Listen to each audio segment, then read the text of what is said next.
dekat, penuh kasih sayang, takkan pernah engkau biarkan. Kita akan berhadapan kepada sebuah pengadilan. Itu salah satu pentingnya kenapa kita gerakan sholat subuh berjemaah ini dilakukan. Saya ingin mengambil dari sekian banyak fadilah sholat subuh berjemaah satu saja, bahwa sholat subuh berjemaah itu disaksikan malaikat. Itu jelas tertuang di dalam surat ke-17 ayat 79. Aqimis sholat tali dulu ki syamsi ila qasakil laili wa qur'anal fajr.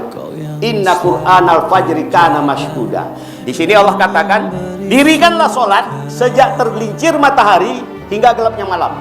Dirikan pula sholat subuh. Sungguh kata Allah, sholat subuh disaksikan malaikat. Saya ingin mengajak kita semua mencermati ayat ini. Dirikanlah sholat sejak tergelincir matahari hingga gelapnya malam. Kapan tergelincir matahari? Zuhur. Karena zuhur itu akan masuk waktunya ketika matahari tergelincir. Hingga gelapnya malam. Gelapnya malam kapan? Isya. Artinya sejak tergelincir matahari hingga gelapnya malam ada 4 sholat yang dilewati di sana. Zuhur, asar, maghrib, isya. Tetapi Allah sampaikan sekaligus. Kemudian Allah katakan, dirikan juga sholat subuh tersendiri. Sungguh sholat subuh itu diperhatikan malaikat. Saya ingin katakan kepada kita semua, ketika disebutkan secara bersama-sama dengan sendiri itu berbeda. Contoh, saya sampaikan, yang saya hormati dan saya banggakan Profesor Dr. Samrudin Nasution sendiri. Terus saya katakan yang saya hormati Bapak Ibu sekalian. Berarti semua secara bersama-sama. Artinya tingkatnya yang sendiri itu berbeda. Tadi dikatakan dirikan sholat sejak tergelincir matahari hingga gelapnya malam. Ada 4 sholat yang kita lewati di situ, disebut sekaligus.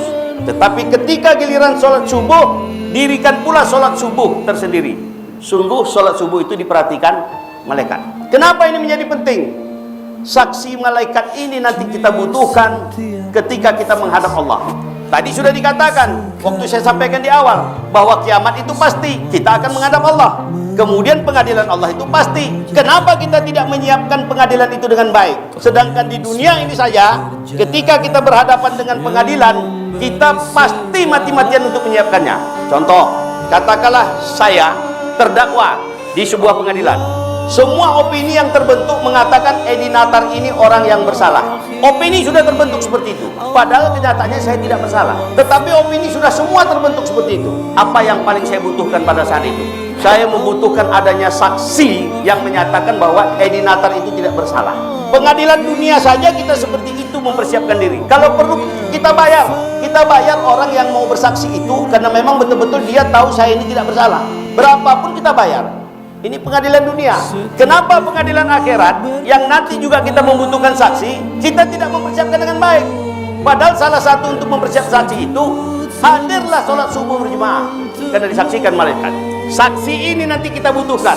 Bahkan sebenarnya ketika kita sama-sama hadir di sholat subuh ini, kita sedang menyiapkan 3 saksi untuk menghadapi pengadilan Allah.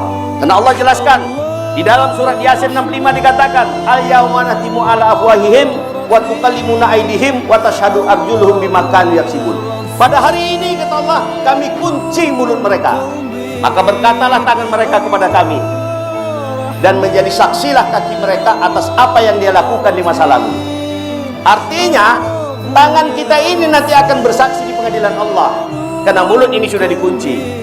Ya Allah, akulah menyaksikan bahwa Edi Natar itu bersama gerakan sholat subuh berjemaahnya sholat bersama-sama di Masjid Nurul Anwar.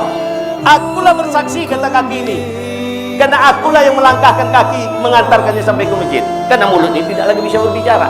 Artinya ketika kita sedang melaksanakan sholat subuh berjemaah, kita sedang menyiapkan 3 saksi.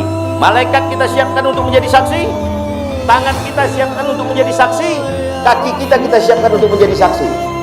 Di saat orang yang tidak peduli sama itu, kita mempersiapkan, padahal nanti kita akan berhadapan dengan pengadilan Allah. Ini bukan persoalan main-main, bukan persoalan main-main, persoalan yang pasti akan kita hadapi. Karena nanti tidak akan lagi dilihat, oh ini PLT gubernur, terus ada sedikit toleransi, tidak ada ceritanya.